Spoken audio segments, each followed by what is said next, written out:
Hello दोस्तों, मैं ओम प्रकाश प्रगति IAS में एक बार फिर से आप लोगों का स्वागत करता हूं। दोस्तों, जैसा कि ये जो वीडियो सीरीज चल रहा है, ये वैसे तो बीपीएससी बिहार शिक्षक नियुक्ति से संबंधित हम लोग एक सीरीज लेकर चल रहे हैं, लेकिन ये जो वीडियो है ये आपके हर एक एग्जाम में जितने प्रशासनिक सेवा के, चाहे यूपी पीसीएस हो, इवन यूपीएससी हो, बिहार पीसीएस हो, उसके साथ साथ बिहार दरोगा हो गया, बिहार पुलिस हो गया, इन सभी से संबंधित है। बस सीरीज का नाम है बिहार शिक्षक नियुक्ति। तो आप जिस भी विषय की तैयारी या जिस भी एग्जाम की आप तैयारी कर रहे हैं, ये वीडियो आपके लिए बहुत ही हेल्पफुल साबित होने वाला है। तो आइए, अभी आज जो हम लोग डिस्कशन करेंगे वो भूगोल में एक सबसे महत्वपूर्ण चीज है जिसको बार बार लैग कर जाते हैं और बार बार वहां गलती होता है, क्योंकि नाम ऐसा है कि वो कंफ्यूजन होता है। ठीक है, तो आज हम लोग ज्योग्राफी में अपवाह तंत्र, ड्रेनेज सिस्टम, जिसको इंडिया में ड्रेनेज सिस्टम कहते हैं, अपवाह तंत्र, और उसमें हम लोग गंगा नदी तंत्र के बारे में पढ़ने का प्रयास करेंगे। और इसमें भी अभी पूरी गंगा नदी तंत्र नहीं है, केवल हम लोग 5 प्रयाग। देखिए, गंगा नदी जो है वो लगभग 4 राज्यों से होकर गुजरती है। एक तो हो गया आपका उत्तर प्रदेश, पहले तो उत्तराखंड से, ठीक है, उसके बाद यूपी से, उसके बाद बिहार से, 5 राज्यों से होकर गुजरती है, बिहार से, उसके बाद है झारखंड से, और उसके बाद वेस्ट बंगाल में। ठीक है, ये 5 राज्यों से होकर गुजरती है गंगा नदी, उत्तराखंड, यूपी, बिहार, झारखंड और वेस्ट बंगाल। तो अभी जो हम लोग चर्चा करेंगे वो केवल और गंगा नदी जब उत्तराखंड में होती है उसकी चर्चा करेंगे कि उत्तराखंड में गंगा नदी। और प्रश्न भी सबसे ज्यादा उत्तराखंड वाले हिस्से से ही पूछते हैं, क्योंकि कंफ्यूजन जो है वो यही होता है, क्योंकि यहां ऊपर हम लिख रखे हैं, देखिए यहां हम 5 प्रयाग लिखे हुए हैं। ये 5 प्रयाग कैसे हैं, एकदम आपको एकदम आज फिगर के माध्यम से और एकदम क्लियर हो जाएगा। दोस्तों देखिए कैसे इसको पढ़ते हैं। तो सबसे पहले जो गंगा नदी, देखिए गंगा नदी बनती कहां है और गंगा नदी बनने से पहले इसको क्या नाम है, ये सारा चीज आज डिस्कस करते हुए हम लोग चलेंगे। तो देखिए सबसे पहले जो गंगा है, गंगा अभी बनेगी आगे जाकर। तो जो गंगा की जो धारा ऊपर से आती है उसको किसी अन्य नाम से जानते हैं। शुरू करते हैं उत्तराखंड में जो है वो गंगा नदी तंत्र। तो गंगा नदी जो सबसे पहले इसका ओरिजिन जो है वो होता है बद्रीनाथ ग्लेशियर। अब बद्रीनाथ मंदिर आप खूब सुने होंगे, जो 4 धाम यात्रा है हिंदू धर्म में, वो है बद्रीनाथ, केदारनाथ, गंगोत्री और यमुनोत्री। एक तो ये भी प्रश्न आपका यहां क्लियर हो जाएगा। तो आइए हम अपने तंत्र को पढ़ते हैं। बद्रीनाथ, अब बद्रीनाथ से एक धारा निकलती है दोस्तों, उसको कहते हैं विष्णु गंगा। जो बद्रीनाथ से जो धारा निकली उसको कहते हैं विष्णु गंगा। और बगल में ही एक कामेत पर्वत है, हिमालय में स्थित है कामेत पर्वत। कामेत पर्वत के संतोपथ, ठीक है, कामेत पर्वत के संतोपथ ग्लेशियर से एक नदी निकलती है धौली गंगा। ठीक है, विष्णु गंगा निकली बद्रीनाथ से और संतोपथ ग्लेशियर से निकली एक धौली गंगा। और ये जहां मिलती है दोनों नदियां, इसको कहते हैं हम विष्णु प्रयाग। और ये हमारा जो है वो पहला प्रयाग है, इसको कहते हैं विष्णु प्रयाग। प्रश्न यही प्रयागों से आता है कि कौन सी 2 नदियां मिलती हैं तो कौन सा प्रयाग बनता है। तो सबसे पहला जो प्रयाग है उसको कहते हैं विष्णु प्रयाग। अब देखिए, अब ऊपर से आई विष्णु गंगा, यहां से आई धौली गंगा, दोनों के मिलने के बाद जो धारा आगे बढ़ी उसको कहते हैं अलकनंदा। और ये हमारी सबसे महत्वपूर्ण नदी है, क्योंकि यही आगे जाकर गंगा बनेगी। तो विष्णु गंगा और विष्णु प्रयाग से जो आगे जो नदी चली उसको कहते हैं अलकनंदा। अब देखिए विष्णु गंगा आ रही है, इसीलिए इस प्रयाग का भी नाम क्या है, विष्णु प्रयाग है। विष्णु गंगा नदी की वजह से इसका नाम विष्णु प्रयाग है। आगे बढ़ते हैं, देखते हैं दूसरा हमारा प्रयाग कौन सा है। तो अलकनंदा नदी आगे चली और आगे एक नदी आती है, देखिए नंदा देवी। उत्तराखंड में एक पर्वत चोटी है नंदा देवी, ठीक है। अब नंदा देवी से एक नदी निकलती है, इसको कहते हैं नंदाकिनी। क्या कहते हैं, नंदाकिनी। और ये नंदाकिनी नदी और अलकनंदा नदी जब एक जगह संगम करती है, इस संगम को कहते हैं नंद प्रयाग। अब नंदाकिनी नदी के नाम पर देखिए नंदाकिनी और नंद प्रयाग। तो नंदाकिनी के नाम पर और अलकनंदा में भी देखिए नंदा है, तो इन दोनों को मिलाकर जो बन गया वो बन गया नंद प्रयाग। आगे बढ़ते हैं, अब यहां से फिर जो आगे धारा बढ़ी उसको कहते हैं अलकनंदा। अभी गंगा का निर्माण नहीं हुआ है, अभी अलकनंदा चल रही है। अब देखिए, अब तीसरे ग्लेशियर में तीसरा जो प्रयाग है उसमें कौन सी नदी मिलेगी, तो एक पिंडारी ग्लेशियर है। ठीक है, उत्तराखंड में ही एक पिंडारी ग्लेशियर, और यहां से एक नदी निकलती है उसको कहते हैं पिंडार नदी, या उसी को कर्ण गंगा भी कहते हैं। पिंडार नदी या कर्ण गंगा उसी का नाम है। तो अलकनंदा और पिंडार नदी जहां मिलती हैं उन मिलन स्थल को कहते हैं कर्ण गंगा। अब कर्ण गंगा के नाम पर इसको कहते हैं कर्ण प्रयाग। तो हमारा पहला प्रयाग विष्णु प्रयाग, दूसरा नंद प्रयाग और तीसरा जो हो गया वो हो गया कर्ण प्रयाग। अब देखिए, अब यहां से पुनः एक मुख्य धारा आगे बढ़ेगी, इस धारा को जो है वो कहते हैं अलकनंदा। यहां से जो धारा आगे बढ़ी इस धारा को हम क्या कहेंगे, अलकनंदा। और देखिए अब ऊपर जो हमारा केदारनाथ धाम, जहां 2013 में सबसे प्रमुख आप सुने होंगे, 2013 में यहां पे एक आपदा आया था, ठीक है। तो इस आपदा के वजह से केदारनाथ जो मंदिर है उसको बहुत तबाही हुई थी। खैर, तो केदारनाथ से एक नदी निकली, उस नदी को कहते हैं मंदाकिनी।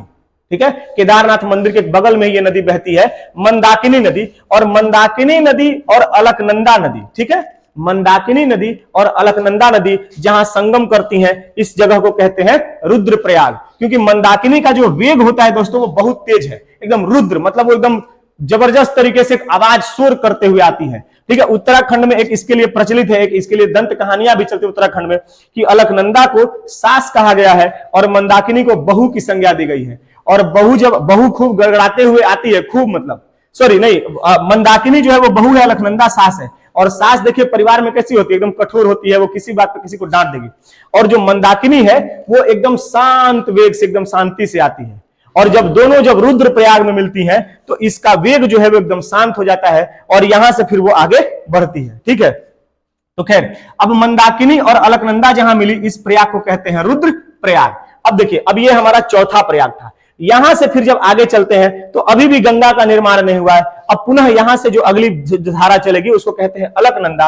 और ऊपर एक जगह है गंगोत्री। ठीक है, तो गंगोत्री के गोमुख ग्लेशियर से, आप सुने होंगे, गोमुख ग्लेशियर से गंगा निकलती है, लेकिन अभी भी गंगा नहीं निकली है। जो नदी निकलती है उस नदी को कहते हैं भागीरथी नदी कहते हैं। तो गंगोत्री ग्लेशियर से निकली भागीरथी नदी।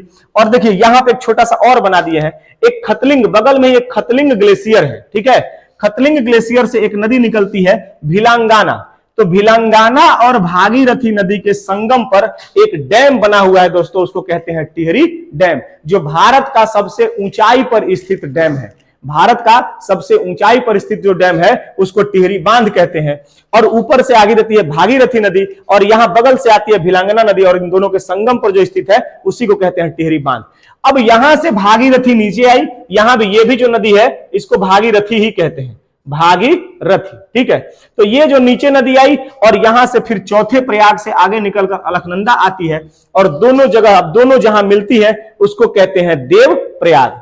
ठीक है, ये हमारा पांचवा प्रयाग जिसको हम देव प्रयाग कहते हैं। और अब यहां से एक धारा आगे बढ़ती है और ये निर्मित होती है हमारी गंगा नदी। ठीक है, यहां से जो नदी भी है ये भी थोड़ी मैदानी इलाके में आ जाती है, हरिद्वार के आसपास आ जाती है। और गंगा नदी का निर्माण जो, अगर प्रश्न पूछेगा कि गंगा का निर्माण निम्न में से किस प्रयाग के बाद होता है, तो उत्तर होगा आपका देव प्रयाग।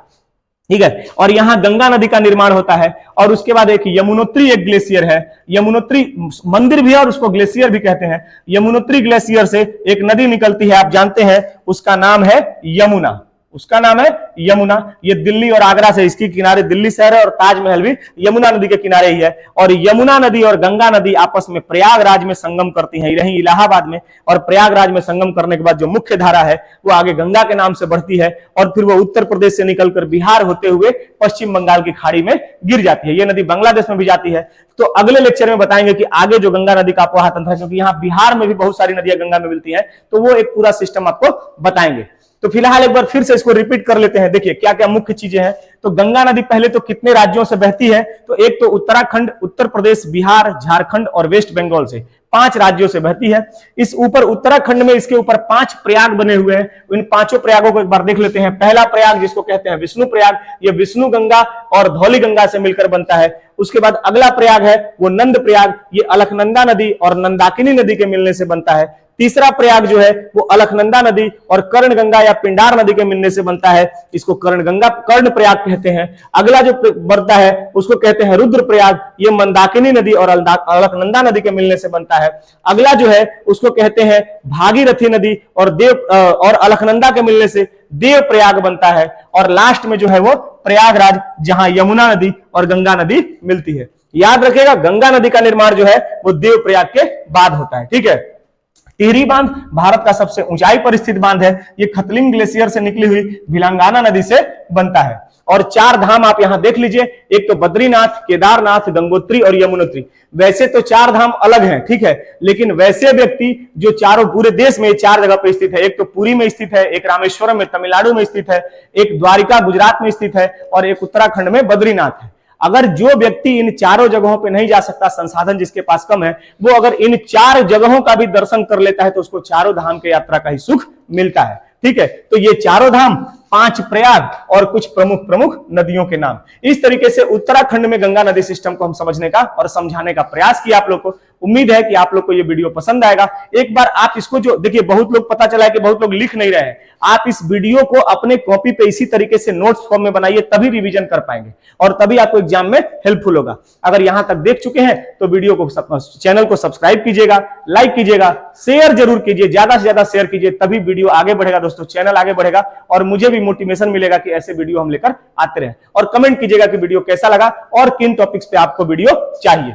इस डिस्कशन के लिए बहुत बहुत धन्यवाद।